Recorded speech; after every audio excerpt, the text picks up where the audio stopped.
Sensation. Sensation, le MAG. Bonjour à tous, bienvenue sur Sensation en association avec TV78. On les voit beaucoup plus au printemps et en automne et ils nous fascinent bien souvent. Les écureuils roux font partie des animaux les plus mignons et les plus difficiles à approcher. Pourtant, l'espèce est considérée en déclin depuis plusieurs années.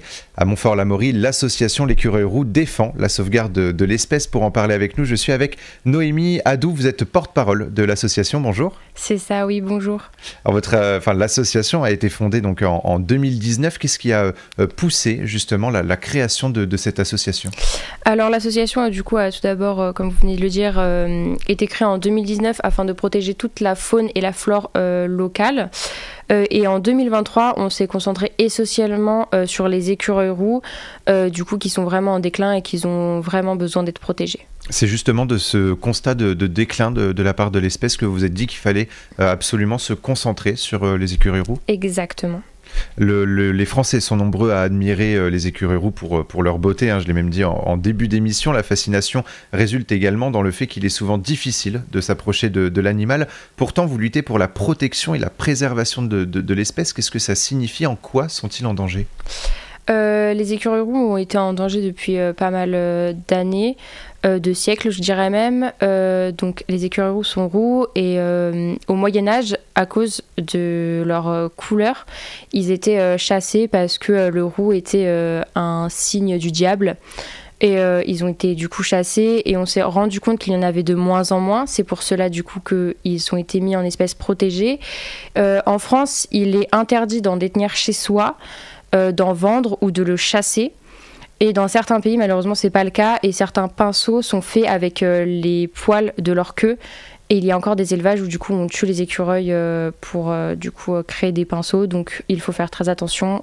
C'est toujours écrit sur les pinceaux avec quel poil c'est du synthétique ou avec un poil animal. Donc il faut toujours faire très attention. Alors ça c'est important de le souligner, vous l'avez dit, en France il est interdit de chasser les écureuils. Est-ce que vous estimez que les gens sont assez au courant qu'on n'a pas le droit de chasser justement ces écureuils? Alors justement nous avons fait des animations en école et on s'est rendu compte que en tout cas les enfants n'étaient pas au courant. Après pour les adultes on espère qu'ils le sont, mais on sait très bien qu'il y a toujours des dérives malheureusement.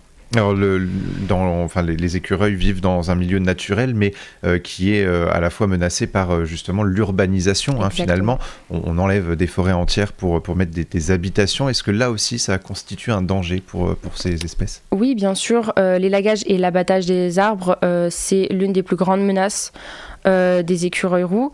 Un écureuil, ça va forcément vivre dans un arbre en hauteur. Sans arbre, forcément, il n'y a plus d'écureuils parce qu'il n'a plus de maison.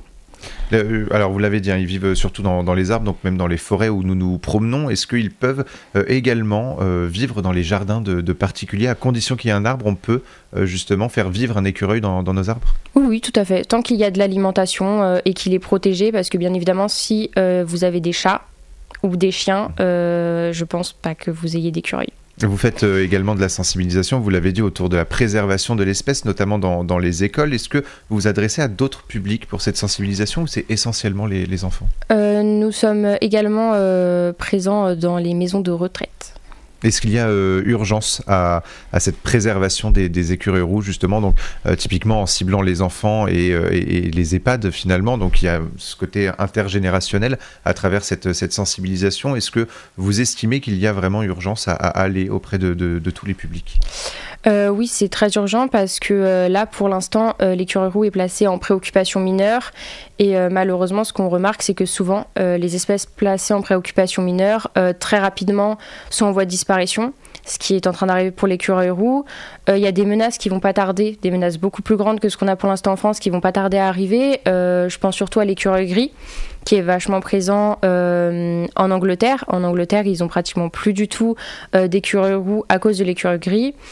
Il est porteur de la variole, qui est une maladie mortelle pour les écureuils roux. Il le tue en quelques jours. Donc nous avons ce problème-là. Il y a des écureuils gris en Italie. Donc dans quelques années, l'écureuil gris va arriver en France. Et si on ne commence pas dès maintenant à protéger notre écureuil roux, malheureusement, dans quelques années, on n'en aura plus. Et alors pourquoi est-ce qu'il est important de préserver cette espèce? Qu'est-ce qu'elle apporte finalement à l'écosystème? Alors, faut savoir que les écureuils, donc en hiver, il n'y a plus de nourriture, donc ils vont faire des réserves en avance et ils vont faire du coup des trous où ils vont mettre toutes les petites graines, les noix et les noisettes qu'ils mangent. Et ils n'ont pas une super bonne mémoire, donc ça leur arrive d'en fait oublier l'emplacement de leur réserve. Et avec le temps, ces graines-là, elles vont germer, elles vont donner naissance à des arbres. Et c'est comme ça du coup que nos forêts se régénèrent. C'est un peu les jardiniers de la forêt. Alors on va parler également de vos projets. Le plus gros est peut-être celui de la création de jardins de répit. Vous souhaitez étendre ce projet au niveau national. Alors quels sont les objectifs de ces jardins de répit? Alors les objectifs des jardins de répit, c'est vraiment que les écureuils puissent avoir un espace vraiment de tranquillité où il y ait le moins de menaces possible et où ils peuvent se réfugier en cas de problème, où il y a de l'alimentation sans vraiment de problème, même en hiver, parce qu'un écureuil sur 4 survit en hiver, c'est très peu. C'est pour ça que les jardins de répit sont vraiment là pour les alimenter en hiver et en cas de problème avec leur nid, ils ont des nichoirs de secours. Alors, il y a déjà des jardins de répit dans les Yvelines. Comment est-ce qu'ils sont constitués justement ces jardins de répit et comment est-ce que vous ciblez les lieux? Est-ce que vous vous présentez auprès des communes, etc.? Alors on peut se présenter auprès des communes ou tout simplement, par exemple, à Mantes-la-Ville, ce sont des habitants qui ont fait la demande parce que donc à Mantes-la-Ville, il y a un parc, le parc de la Vallée, qui est assez grand et souvent les habitants observent des écureuils roux et c'est comme ça qu'ils ont fait la demande de créer un jardin de répit. Donc pour avoir un jardin de répit, il faut quand même avoir assez d'espace avec des arbres et forcément la présence d'écureuils roux et qu'il y ait des gens quand même présents au moins pour remplir les mangeoires. Donc on peut finalement tous participer à la création de ces jardins de répit, même dans notre propre jardin, en signant une charte de bonne intention et installer quelques infrastructures réservées donc aux écureuils roux. Est-ce que vous pouvez nous dire l'essentiel de ces infrastructures à installer chez nous pour créer ce jardin de répit? Alors nous, avec l'association, on crée du coup des nichoirs et des mangeoires à partir de caisses de vin. Mais les gens chez eux, avec leurs enfants, parce que souvent les enfants ils aiment bien les activités manuelles, juste avec une bouteille Volvic de 8 litres, faire un trou au milieu, ça coûte pas si cher que ça, donc franchement juste l'attacher à l'arbre et régulièrement mettre de la nourriture, parce que comme je l'ai dit, il n'y a qu'un seul écureuil sur 4 qui survit pendant l'hiver, donc c'est très important de leur mettre de la nourriture à volonté le plus possible. Et l'été, essayer de mettre de l'eau parce qu'on n'y pense pas souvent, mais forcément, ils meurent de déshydratation souvent l'été.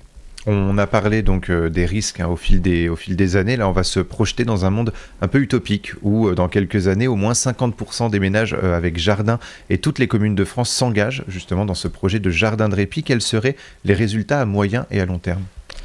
À moyen et long terme, on aurait une augmentation de la population d'écureuils roux avec une diversité génétique parce que forcément moins il y a d'écureuils roux et plus ils vont se reproduire entre eux et la génétique, forcément ça va poser des problèmes de consanguinité, donc forcément plus la population va augmenter et la diversité génétique aussi et plus on aura une population en bonne santé. Et vous avez également mis en place un écuroduc à Saint-Germain-de-la-Grange sur une route communale. Il s'agit simplement d'une corde tirée entre les arbres pour faciliter la mobilité des écureuils. Est-ce que c'est finalement en descendant de ces arbres qu'ils sont les plus en danger ? Alors oui, exactement. Il faut savoir qu'un écureuil, s'il a le choix, il n'ira pas au sol parce qu'il sait que c'est là où il y a tous ses prédateurs et qu'il est vraiment menacé. Un écureuil, il est très à l'aise dans les arbres. C'est vraiment un pro de l'acrobranche. Donc s'il a le choix, il n'ira pas au sol. Les deux projets sont actuellement justement en place. Vous avez notamment une inauguration avec la fondation Brigitte Bardot et une collaboration avec le Zoo de Thoiry. Alors on va parler un peu plus spécifiquement de cette collaboration avec le Zoo de Thoiry. Qu'est-ce que vous avez mis en place avec le zoo ? Alors le Zoo de Thoiry, c'est vraiment un immense espace pour la biodiversité. Ils nous l'ont dit eux-mêmes qu'ils ont énormément d'écureuils roux en liberté qui se baladent dans les arbres, ils les voient assez même proches du coup des visiteurs parce que maintenant les écureuils roux sont habitués et du coup on s'est contacté pour pouvoir justement sensibiliser les visiteurs parce qu'ils voient les écureuils roux. C'est vrai qu'il y a des panneaux pour du coup les animaux qu'ils voient dans les enclos mais pas pour les écureuils roux, donc on va faire tout un sentier avec du coup des panneaux pédagogiques pour que les gens et les enfants puissent en apprendre un peu plus et nous allons également faire des petites animations sur certains week-ends où il y a des événements. Et votre association donc peut mettre tous ces projets en place grâce aux dons. On peut avoir plus d'informations sur le site écureuil-roux.org et également vous faire des dons pour tous ces projets. Merci beaucoup Noémie Hadou d'avoir été avec nous sur Sensation. Donc je rappelle que vous êtes la porte-parole de l'association L'Écureuil Roux. Et pour revoir ou réécouter cette émission, rendez-vous sur notre site, notre chaîne et notre application Radio Sensation.